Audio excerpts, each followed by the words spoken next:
تعالى كده قول لي البياضات ديت بكام؟ ده بتاعت انتريه بكام؟ 320. 320 بكام قلت لي؟ معلش. حلو قوي، حلو قوي قوي قوي. 350. ده انتريه ولا ركنه؟ ركنه وانتريه. ركنه وانتريه الاثنين بسعر واحد. السلام عليكم ورحمه الله وبركاته. ازيكم عاملين ايه؟ يا رب تكونوا دايما بالف خير وفي اتم صحه وفي احسن حال يا رب.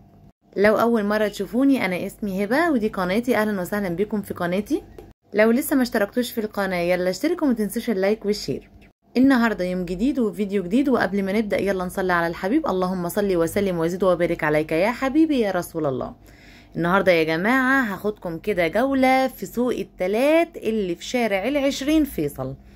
عايزه اقول لكم السوق ده حلو جدا جدا جدا.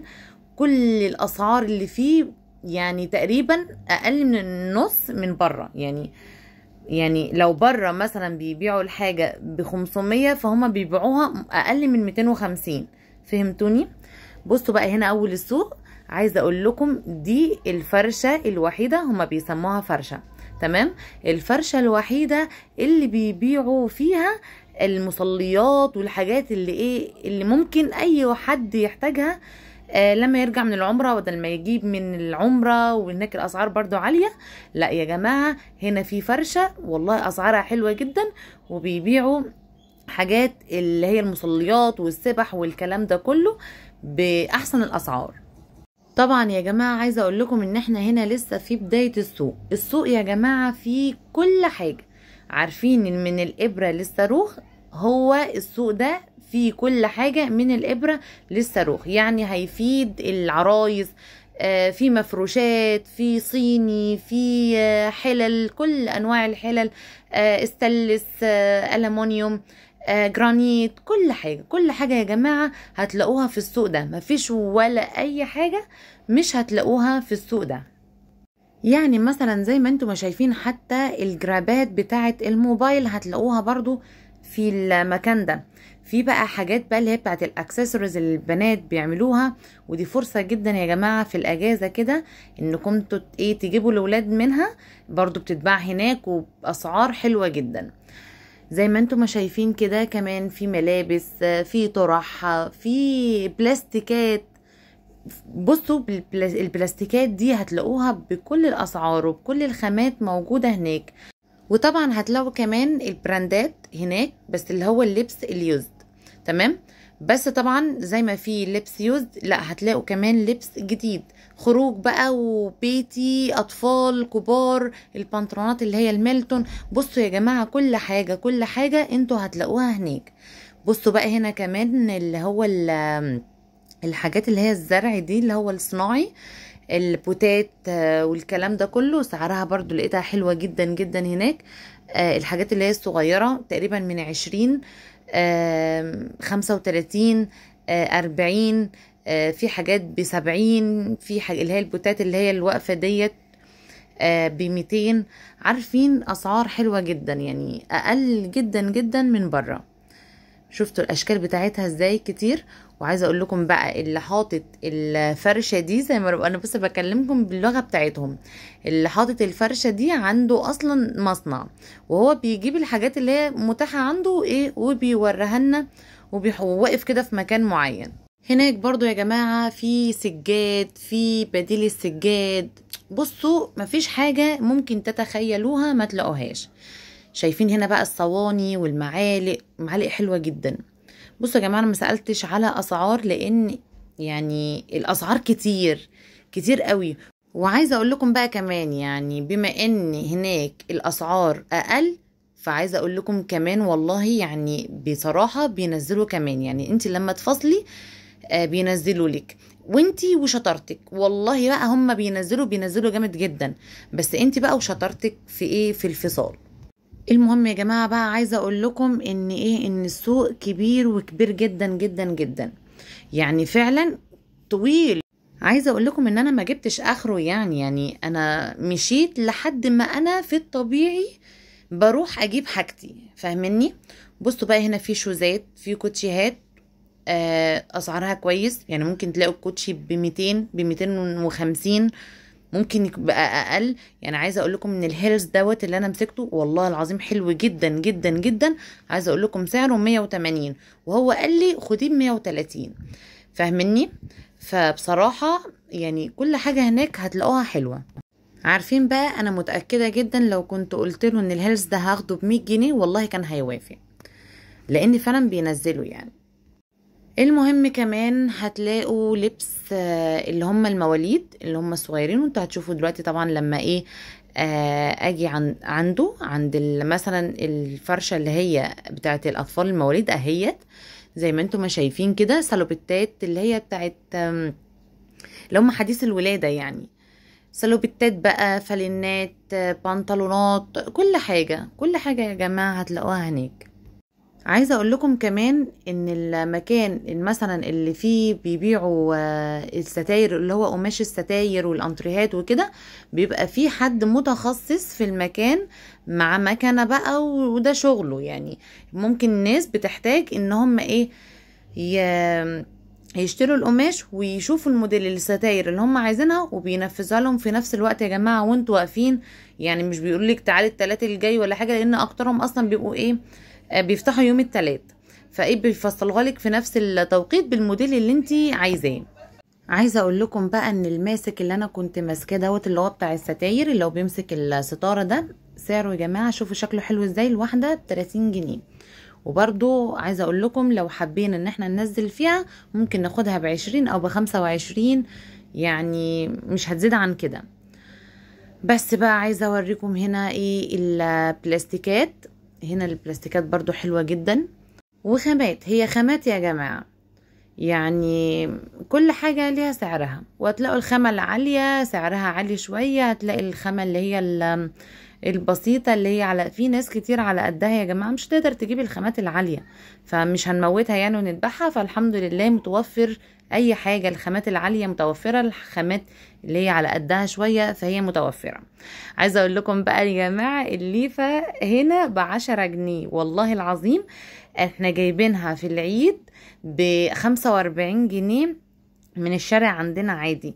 بس والله العظيم عايزة اقول لكم في السوق كل ما امشي خطوتين الاقي عربية واقفة زي اللي كانت واقفة دي بالليف ب10 جنيه. انا بحب الليف البلدي بصراحة جدا، لان يعني بحسه كده ان هو فعلا بيخلي الواحد كده يبرق يعني. وانا بصراحة متعودة عليه من زمان، ماما ما كانتش بتجيب بصراحة غيره، فانا كمان مأخدة نفسي وولادي عليه. هنا بقى زي ما انتم ما شايفين الشباشب ب35 جنيه، اي شبشب ايا كان ب35، اي شبشب يعجبك اطفال كبير صغير اي حاجة ب35 جنيه.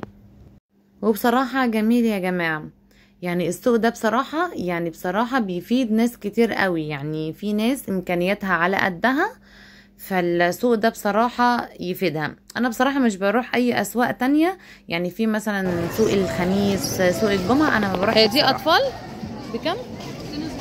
260 اللي هم في عباية الاستقبال، ودول كبار صح؟ كبيرة او 5 قطع بكم؟ 210. زي ما انتم ما شايفين برضو يا جماعة الملايات، في يا جماعة هنا برضو قماش ملايات، ممكن برضو انك انت تاخدي قماش وتفصليه. الاماكن اللي فيها القماش يا جماعة بتكون فيها قماش قطن، قماش فيه بليستر، اي حاجة بقى وكل حاجة بسعرها. زي ما شفتوا الاطقم السرير دي ب210، اللي هو السرير الكبير، والسريرين الاطفال بكام؟ ب260. وطبعا ممكن تنزلوا يا جماعة معاهم زي ما قلت لكم وفهمتكم كده. هنا بقى يا جمال البنطلونات الصيفي، اقسم بالله تحفة تحفة تحفة. اي بنطلون عنده يا جماعة ب150 جنيه. بنطلونات خامتها حلوة زي ما انتم ما شايفين، والله العظيم انا شفت ناس كتير حاطه في السوق بنطلونات، بس فعلا الفرشه دي اكتر بنطلونات عجبتني، حسيت ان التقفيل بتاعها نضيف قوي وحلوه ونفس سعر الاماكن التانية يعني، فاهمني؟ لقيته ب150 جنيه. البنطلونات اللي هي الفاسكوز، البنطلونات اللي هي الكتان الخام والكتان الفرنساوي، كل الخامات موجودة. البنطلونات اللي هي الواسعة، عايزة اقول لكم بقى يا جماعة ان كل البنطلونات دي للمصايف، يعني بنطلون خفيف يتلبس كده ممكن وانتي نازلة على البحر، عايزة تنزلي بالليل، عايزة يعني في اي وقت. حلوة حلوة حلوة جدا بصراحة، طرية كده وخفيفة. وهي اصلا كل البنطلونات اللي هي الفسكوس دي انا برجحها للمصيف بس. وفي طبعا جيبات وكده. على فكرة البنطلون دوت عجبني جدا جدا، سعره 250. سألت عليه لانه عجبني، قلت فعلا انا ممكن اخده، يعني ان انا ممكن انزل بيه السوق ولا حاجة، على تي شيرت كده ولا حاجة، وهو واسع اصلا هيبقى حلو جدا. بصوا بقى يا جماعة، هنا الذهب الصيني، عايزة اقول لكم تحفة تحفة تحفة، مفيش ولا شكل ما عجبنيش. وشايفين العقاد دي جامدة قوي، حلوة قوي بصراحة. ماما لو شافتها هتتجنن عليها وهتقولي هاتيلي، لان ماما بتحب الحاجات دي جدا جدا جدا. هنا بقى بصراحة انا كنت بتكلم مع محمد، بس كان في صوت اغاني، فانا مرضتش بصراحة ان انا اخلي الصوت علشان حقوق الطبع والنشر وكده. بس طبعا انا هشرح لكم كل حاجة. عايزة اقول لكم ان العقاد دي في منها ب90، في منها ب200، في منها ب220، ودي كانت اعلى حاجة. عايزة اقول لكم بقى، بسأله بقول له اللون ده مش هيغير؟ قال لي لا، لو بعد سنة غير تعالي لي بيه. فواثق جدا من نفسه. عايزة اقول لكم العقاد اللي هي القصيرة دي عاملة 90 جنيه. بصوا بقى برضو العقد ده عجبني اول الحاجات دي اصلا، يعني بس عجباني بصراحه الماما، عشان انا من نفسي ما بلبس الحاجات اللي هي الضخمه دي، وانا اساسا في الطبيعي ما بحبش الذهب، ما بحبش الذهب الاصفر، بحب جدا الذهب الابيض، بحس كده بشياكه ووقار فيه، بس يعني الاصفر ده مش احسن حاجه عندي يعني. بصوا بقى الخواتم والغوايش والاساور والحلقان، عنده كل حاجه يا جماعه، ولونها مش بيغير. هو كمان عنده غير الذهب الصيني، عنده اللي هو الاستانلس. بصوا يا جماعه، عشان ما اكذبش عليكم، انا ما جربتش قبل كده من السوق الذهب الصيني او الحاجات دي، بس عايزه اقول لكم ان اختي بتحب جدا اللي هو الذهب الصيني، ودايما بتجيبه وما بيغيرش لون تماما. فبصراحه انا مش عارفه بقى في السوق هنا تمام ولا لا، بس انا عجبني جدا جدا جدا الاشكال بصراحه، حسيتها كده حلوة وقيمة وشيك يعني. بصوا شايفين، بوريكم كده. والحاجات بقى اللي هي العقد مثلا هو 3 فوق بعض، والكلام ده اللي هو 1 بس بيبقوا 3 او حاجة. عجبوني جدا بصراحة، مفيش حاجة هناك بصراحة ما عجبتنيش، كل الاشكال شكلها حلو. بصوا بقى يا جماعة، هنا الفرشة دي تعتبر فيها كل حاجة، كل حاجة حرفيا. توك، اكسسوارز، نظارات، ودانات، دبل فيس، ريموتات، ما فيش حاجة مش موجودة. بصوا النظارة دي كانت بناتي في العيد اللي فات اللي هو الصغير كانوا شبطانين فيها، جبتها لهم الواحدة ب150 جنيه. عايزة اقول لكم هنا بقى في السوق ب30 جنيه. وهنا بقى الاكسسوارز بتاعت البنات اللي هم الصغيرين، يعني اللي هم البنات يعني مش الكبار. شايفين حتى الحجارة موجودة. قلت لكم الفرشة دي يا جماعة ما فيهاش حاجة مش موجودة، ودبابيس وتوك زي ما انتم ما شايفين. انا مش عارفه انا قلت توك ولا لا. حظاظات، اساتك، لم كحل. بصوا مفيش حاجة، خيط، بصوا مفيش اي حاجة مش موجودة، كل حاجة موجودة، حتى فرش السنان فهي موجودة. بس انا بصراحة يا جماعة بفضل لما اجيب فرش السنان او حاجة بجيبها من الصيدلية عشان تبقوا عارفين يعني. بس كده شايفين حتى الاقلام والالوان والحاجات دي، مفيش ولا اي حاجة مش موجودة يا جماعة في الفرشة دي. وطبعا مش ده الوحيد يعني اللي في السوق، لا في كذا حد في السوق عامل نفس الموضوع، ان هو عنده كل حاجة، مفيش حاجة مش موجودة عنده. السلام عليكم. وعليكم السلام ورحمة الله وبركاته. عندكم ايه من القماش بتاع الستاير وكمان انتريه؟ عندنا كل حاجة، عندنا حاجة زي كده، دي قطيفة اهو، دي الحاجة اللي هي قطيفة الزبدة والكلام ده. اللي انهي؟ اللي هي دي. امسكها كده ووريها للناس. ايوه حاجه عرض عرضين، الصلاه على النبي. ما شاء الله. ده قماش ايه بقى؟ ده قماش ستاير. ستاير وبيمشي برضه تنجيد الاثنين، يعني ده بيمشي ستاير وتنجيد عرض عرضين، في منه العرض واحد وفي منه العرض عرضين. تمام. ده بكام بقى؟ ده المتر عامل 100. 100. في بقى حاجه اعلى زي كده، ده المتر بتاعه عامل 130. حاجه مشجره وحاجه محترمه. ده قطيفه برضه. قطيفه بس اشكال منقرش والكلام ده. واخده بالك؟ في بقى حاجه ثانيه، حاجه 150 حاجه زي كده. كل ده برضه يمشي ستاير وتنجيد، يعني ده كله معاكي ستاير وتنجيد. يعني ينفع لركنه، ينفع لانتريه كده. بقى في الكتان المعالج اللي هو الميه. عندنا حاجه زي كده برضه. ايوه. كل الالوان كل الاشكال. ده سعره كام؟ ده المتر بتاعه عامل 180 عرض عرضين، في منه العرض واحد عامل 90. ده العدله بتاعته اللي هي مطفيه صح؟ المط. في بقى التل على حسب ما انت عايز. في ستاير برضو جاهزه لو حبيت اي ستاير. هو ده اورجانزا ولا ايه؟ لا ده تل، حاجه اسمها تل. الاورجانزا دي انقرضت من ايام حرب النبل. شفت بقى انا قديمه قوي، انا على قديمه. وبرضه في الستاير الجاهزه برضه لو حد عايز ستاره جاهزه ولا حاجه، الكلام ده كده كله. انتوا عندكم هنا يعني اللي يشتري قماش يبقى متوفر عندكم من تفصيل كمان. كل حاجه. طب حلو جدا. في جاهز وفي قماش، في زبون بيجي لك عايز جاهز وفي زبون بيجي لك عايز قماش، على حسب. يعني ممكن زبون يقول لك انا عايز ستاره جاهزه على طول. يعني لو حد جالك بموديل بتنفذه عادي. لو عايزين نرسم لك بني ادم على ستاره فضل من ربنا. شايفين يا جماعه؟ دي الحاجات اللي هم دي الحاجات انتوا عاملينها على الماسوره على طول صح؟ جاهزه.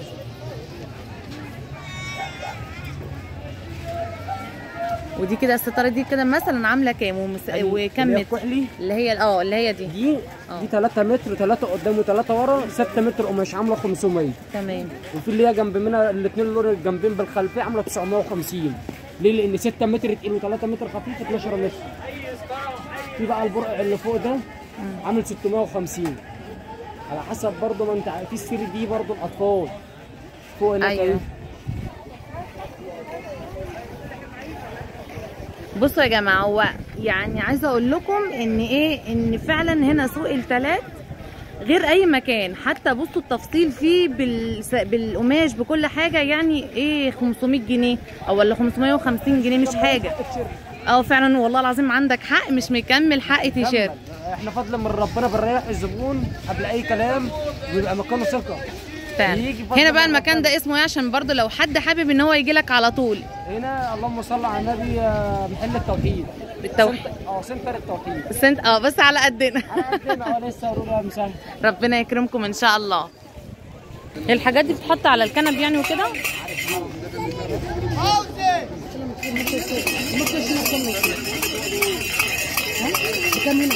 هنقول ب 75 الواحد. بصوا بقى يا جماعه، دي زي بياضات كده بتتحط للانتريه، تتحط على الكنب اي حاجه. بكام؟ ب 75 جنيه. سعرها حلو وعلى قد الايد، ممكن اي حد يعني يقدر يجيبها، وبتحفظ في نفس الوقت الانتريه وكده. المهم بقى لو وصلت معايا لحد هنا ما تنسيش تصلي على الحبيب. اللهم صل وسلم وزد وبارك عليك يا حبيبي يا رسول الله. وكمان ما تنسوش تدعموني باللايك والكومنتات الحلوه اللي زيكم، علشان يا جماعه اللايكات دي بتخلي الفيديو يوصل وينتشر ويبقى فيه احقق فيه مشاهده يعني كويسه. قول لي كده، هي دي كام متر يعني؟ متر ونص في 3 بكام؟ 180. ده ايه بقى اللي هو التل ده؟ قد ايه؟ متر ونص. 2 متر ونص بكام؟ ب 200.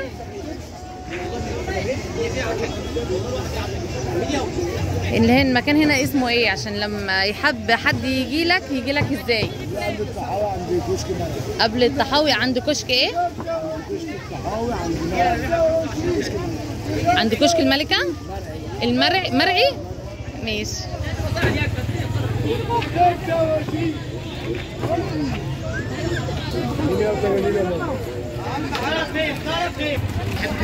بصوا يا جماعه، هنا البياضات والكوشانات والحاجات اللي انتوا شايفينها الحلوه دي.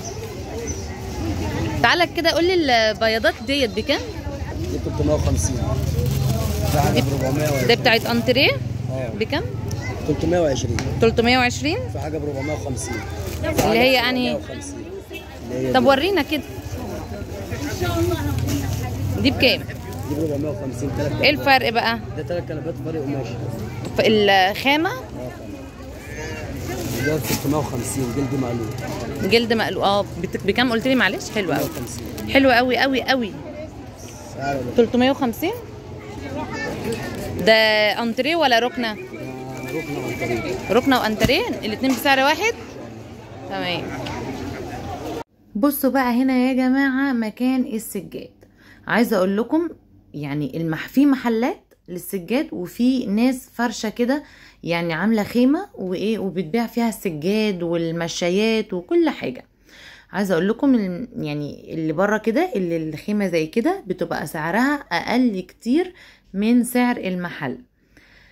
طبعا هو سوق واحد بس كل مكان بقى فيه سعر يعني.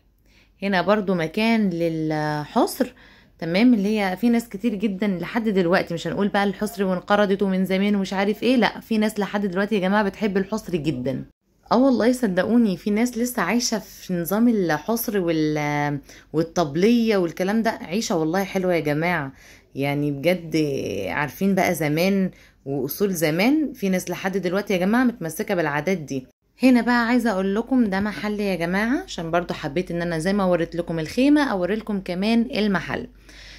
ما شاء الله المحل ده فيه شويه بديل سجاد عجبوني جدا جدا بصراحه، واللي عرفت اصوره صورته. كمان المحل فيه طبعا سجاد. تمام. بس زي ما شايفين بصوا المشايات اللي هي بتاعت اللي هي بديل السجاد دي حلوة جدا، اشكالها تحفة وسعرها حلو جدا، مش غالية. بصوا الاشكال والالوان بتاعتها تحفة ازاي، بسم الله ما شاء الله يعني فعلا الوانها تحفة. شايفين اللي هي البيج وفيها فوشيا وموف والكلام ده، والله العظيم عجبتني بصراحة جدا.